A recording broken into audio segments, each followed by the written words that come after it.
Mr. President, The senator from New York, I ask unanimous consent to vitiate the quorum call. without objection.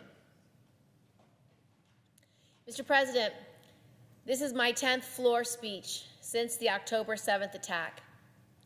10 times I have stood here and told the hostages' stories. 10 times I have expressed their families' endless pain.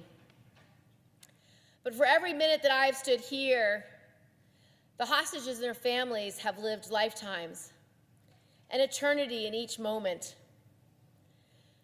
I've met so many families whose entire universe has been paralyzed. I met the mothers who are despondent, fathers who are desperate. They're living between hope and despair. They're asking themselves, is my father alive? Is my daughter being raped every day? Is my husband being mistreated? Is my sister being fed? I recently met a family who say several of their loved ones were kidnapped by Hamas. 2 escaped, 1 was released, but one, 39-year-old Carmel Gott, is still being held captive.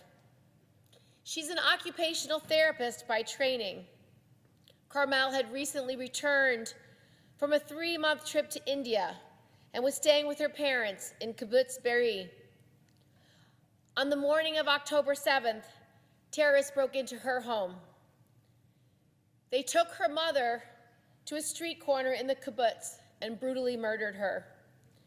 A few minutes later, they put Carmel into a car and drove her by that corner. That's how she learned her mother was killed.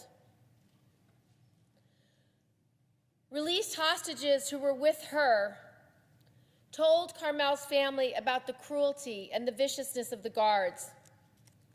But they also told them how brave Carmel was, defending and caring for the children being held in captivity, keeping them safe, teaching them how to turn within themselves, to meditate, to do yoga, to breathe, to give them some tools just to survive. Carmel was expected to be released on the 8th day of the November ceasefire. But just a few hours before it was her time to come home, the deal collapsed. Her family said they still haven't heard anything about her condition, whether she's alive, whether she's suffering, whether she will come home.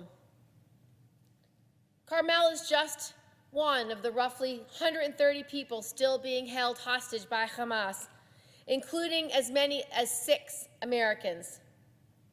But she, like every other person whose life has been torn apart by this conflict, she's not a statistic.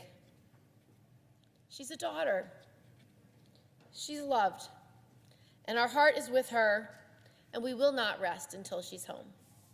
Mr. President, I yield the floor.